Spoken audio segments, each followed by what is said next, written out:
లారా నేను గత కొన్ని రోజుల నుంచి యాక్టివ్గా ఉండకపోవడానికి కారణం నాకు జ్వరం వచ్చింది. జ్వరం ఫుల్ ఫీవర్ రావటం వల్ల నేను కొంత రెస్ట్ తీసుకోవాల్సిన సందర్భం ఏర్పడింది. మీ అందరికీ తెలిసిన విషయమే.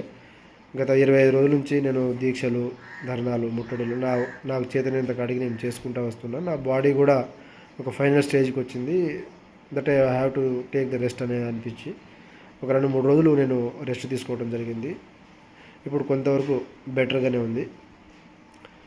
సో మిత్రులారా, ఈ మధ్య జరిగినటువంటి పరిస్థితులను మనం అర్థం చేసుకుంటే ఒకవేళ చూస్తే ఒకటి గ్రూప్ 2 పోస్ట్పోన్ జరిగింది. సో దానివల్ల కొంతవరకు రిలీఫ్ అనిపించింది, కానీ బట్ అల్టిమేట్గా గ్రూప్ 2, గ్రూప్ 3 పోస్టులు పెరిగితేనే ఈ నిరుద్యోగులకు న్యాయం జరుగుతుంది. గ్రూప్ 1 1:100 జరిగితేనే ఈ యొక్క మెయిన్ స్ట్రీమ్ అన్ఎంప్లాయీస్కి గత 12 సంవత్సరాల నుంచి ఎవరైతే వస్తూ ఉన్నారో వాళ్ళకి న్యాయం జరుగుతుంది. డిఎస్సి అభ్యర్థులను కనీసంగా పోస్ట్పోన్ చేయకుండా కూడా వాళ్ళ యొక్క మూర్ఖత్వపు ఆలోచన విధానాన్ని యావత్ తెలంగాణ ప్రపంచానికే చాటి చెప్పినారు. వాళ్ళ యొక్క యాటిట్యూడ్ ఎట్లా ఉన్నది నిరుద్యోగుల పట్ల అనేది కూడా మనకు విషయం అర్థమైంది. కాబట్టి మనము వితిన్ 1 ఇయర్లోనే 2 లక్షల ఉద్యోగాలు నింపుతామని చెప్పిన ప్రభుత్వం కనీసంగా పోస్ట్పోన్ కూడా చేయడానికి అది చేయకపోగా 2 లక్షల ఉద్యోగాలు నింపకపోగా దానికి బదులు 30,000 ఉద్యోగాలకు మేము నియామక పత్రాలు ఇచ్చినామన్నట్టు ఎవరో గత ప్రభుత్వంలో వచ్చినటువంటి నోటిఫికేషన్కి, గత ప్రభుత్వంలో వచ్చినటువంటి ఎగ్జామ్ రిజల్ట్కి ఈ ప్రభుత్వం వాళ్ళు రాగానే ఈ ఎగ్జామ్స్ అన్ని మేమే కండక్ట్ చేసినాం, మేమే రిలీజ్ చేసినాం అని చెప్పేసి వీళ్ళే నియామక పత్రాలు ఇచ్చుకోవడం అనేది వీళ్ళ ఒక దిక్కుమాలినటువంటి చర్యగా నేను భావిస్తున్నా. ఇంకా దారుణమైన విషయం ఏంటంటే, సరే ఉద్యోగాలు ఇవ్వకపోతే కానీ ఎవరో ఇచ్చిన ఉద్యోగాలను మేమే ఇచ్చినామన్నట్టు ప్రొజెక్ట్ చేసుకోవటం. కనీసంగా అభ్యర్థులు 10 కిలోమీటర్లు 20 కిలోమీటర్లు బయటకు వచ్చి 3 రోజులు 4 రోజులు వర్షాలు తడుచుకుంటూ ధర్నాలు చేసిన పర్టికులర్గా డిఎస్సి అభ్యర్థులు కూడా కనీసంగా పోస్ట్పోన్ కూడా చేయలేదు. సరే డిఎస్సి, మెగా డిఎస్సి 25,000 అవి అన్నీ పక్కన పెడదాం, పోస్ట్పోన్ కూడా చేయలేదు. గ్రూప్ 2 అభ్యర్థులకు కనీసంగా మనము 2,000 అడిగినాం, ఒక 1,500 పోస్టులని ఇచ్చినారా? ఒక్క పోస్ట్ కూడా పెంచకుండా గ్రూప్ 2, గ్రూప్ 3 అభ్యర్థులకు వాళ్ళ పరిస్థితి అట్లే. గ్రూప్ 1 1:100 చేస్తామని చెప్పింది వాళ్ళే, ఆ దాంట్లో కూడా ఒక్కటి కూడా ముందు అడుగు లేదు. ఇలాంటి నేపథ్యంలో మనం జాబ్ క్యాలెండరు ఇప్పుడు ఈ అసెంబ్లీలో ఏదో ప్రకటిస్తారు. ఇప్పుడు జాబ్ క్యాలెండర్ గురించి చిన్న విషయం చెప్తాం మీకు మిత్రులారా. 2025 మార్చి 31కి వాళ్ళు లిస్టు తీసుకొస్తారంట. 2025 జూన్ 2కి వాళ్ళు నోటిఫికేషన్ ఇస్తారంట. 2025 డిసెంబర్ 9కి నియామక పత్రాలు ఇస్తారంట. అంటే ఇక్కడ నుంచి 16 నెలలు. 16 నెలలు ఒక విద్యార్థి, ఒక నిరుద్యోగి అశోక్ నగర్, దిల్సుఖ్ నగర్లో ఉండి చదవాలంటే ఎంత కష్టమో వీళ్ళకి ఏమైనా సోయి ఉందా? వీళ్ళకి ఏమైనా ఆలోచన ఉందా? నువ్వు ఇప్పుడు గ్రూప్ 2, గ్రూప్ 3 పోస్టులు 2,000, 3,000 పెంచకపోతే, గ్రూప్ 1 1:100 చేయకపోతే వీళ్లకు ఇంకా నిరుద్యోగులకు నువ్వు ఆల్మోస్ట్ 34 లక్షల మందిలో 25 లక్షల మంది నిరుద్యోగులకు అన్యాయం చేసినట్టే. ఖచ్చితంగా మన స్టాండ్ ఇప్పుడు ఎవరు ఏమనుకున్నా కూడా డిఎస్సి అభ్యర్థులకు ఆ టైంలో వాళ్ళకు అండగా నిలబడాల్సిన టైం ఉండే, ఖచ్చితంగా అండగా నిలబడ్డాం. మన వంతు పోరాటం చేసినాం. వాళ్ళు కూడా చాలా డిస్సాటిస్ఫాక్షన్గా ఉన్నారు. వాళ్ళను కలుపుకుంటూ రేపు మనము గ్రూప్ 2, గ్రూప్ 3, గ్రూప్ 1 మనము ఇటు సైడ్ డిఎస్సి ఈ 4 అంశాల మీద మనం ఒకటే, మన హక్కులు మనం ఎంత సాధిస్తామో తెలియదు. మనం పోరాటం చేయడం వల్ల, మనం ధర్నాలు చేయడం వల్ల ఎంత సాధిస్తామో తెలియదు. ఇంతవరకు అట్లీస్ట్ ఒక్కొక్కటి సాధించుకుంటూ వద్దామని అనుకున్నాం, అక్కడ కూడా ఫెయిల్. అందరి కోసం కూర్చున్నాం, అక్కడ కూడా వాళ్ళు పట్టించుకోవట్లేదు. కాబట్టి మళ్ళీ మనము హైదరాబాద్లో నేను ప్రోగ్రామ్ చేయడానికి సముఖంగా లేను. ఎందుకంటే ఇక్కడ ఉన్నటువంటి పేపర్లు కావచ్చు, ఇక్కడ నువ్వు 34 లక్షల మంది నిరుద్యోగులతో మిలియన్ మార్చి చేసినా కూడా ఈ ప్రభుత్వంకి దున్నపోతు మీద వాన కురిచినట్టే అయితే తప్పితే ఎలాంటి న్యాయం చేయాలని ఎలాంటి ఉలుకు కానీ పలుకు కానీ లేని సన్నాసి ప్రభుత్వం ఉంది ఇక్కడ. కాబట్టి ఈ నేపథ్యంలో వాళ్ళ యొక్క రాజకీయ బలం కానీ, వాళ్ళ యొక్క పేపర్ల బలం కానీ, వాళ్ళ యొక్క మీడియా బలం కానీ, ఆ బలాన్ని మనము మనకున్నటువంటి బలం అనేది సరిపోదు. కాబట్టి మనం ఖచ్చితంగా కేవలం 10 మందితోనే, ముగ్గురితో పోయి ఇంకో 10 మంది, ఇంకో 7 మందిని తయారు చేసి చిన్నపాటి ప్రోగ్రామ్ చేసినా కూడా అది అంతో కొంత ఒక అట్లీస్ట్ 0.01% ఇంపాక్ట్ అయినా మన నిరుద్యోగులు చేస్తున్నటువంటి పోరాటం మీద జంతర్ మంతర్లో చేసినటువంటి ప్రోగ్రామ్ అనేది ఇంపాక్ట్ చూపించింది. సో అది నాకు ఒక ట్రయల్ లాంటిది.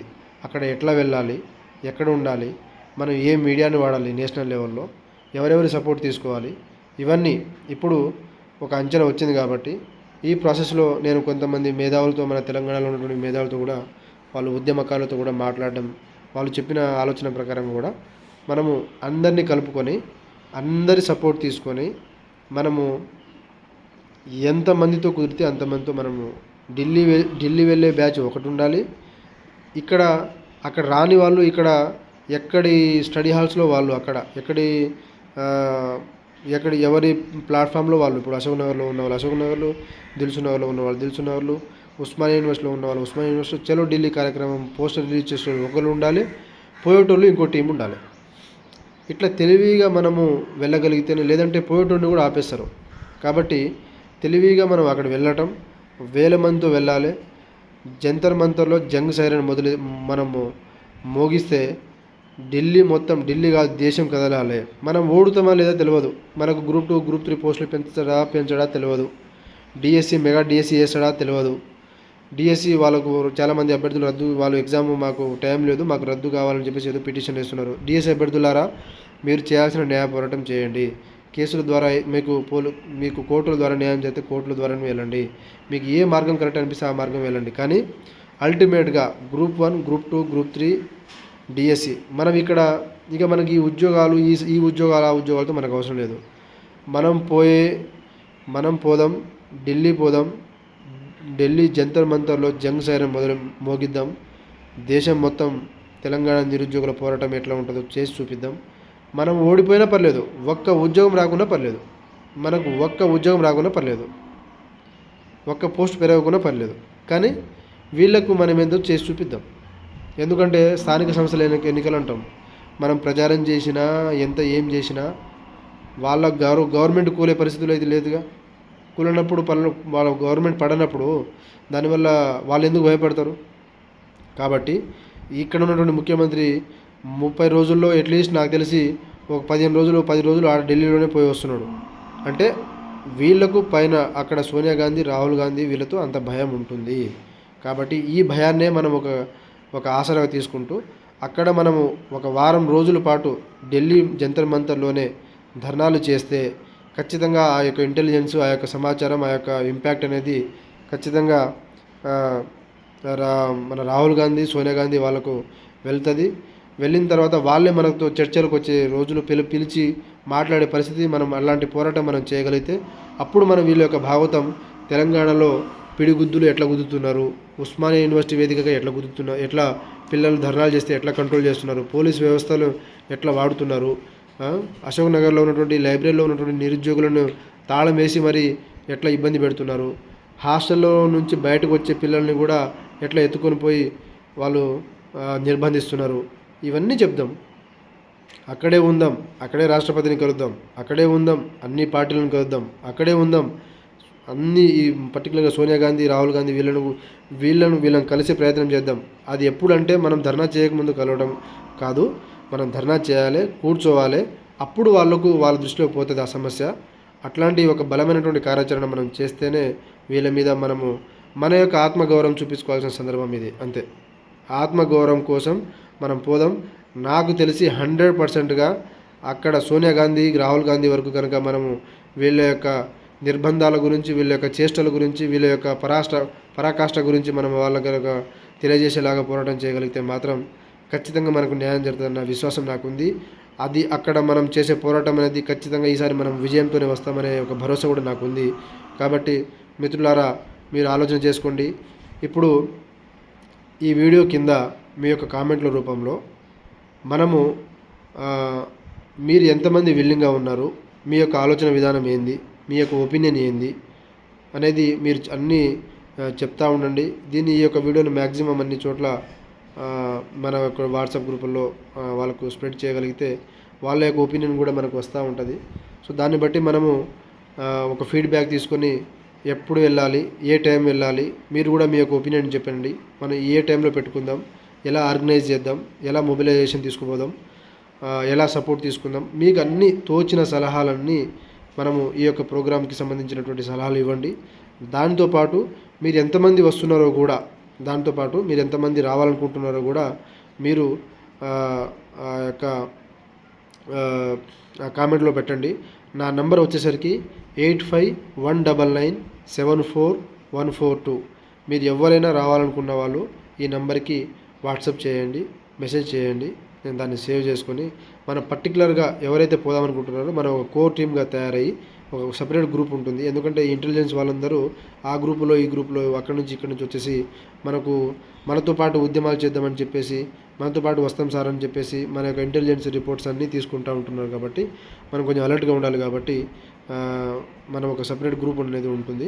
సో మళ్ళీ చెప్తున్నా, వాట్సాప్ నంబర్ 8519974142 8519974142. ఈ నెంబర్కి మీరు మెసేజ్ చేయండి.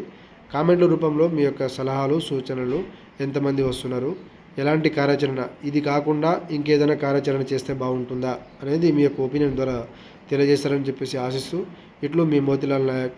జై తెలంగాణ, జై హింద్.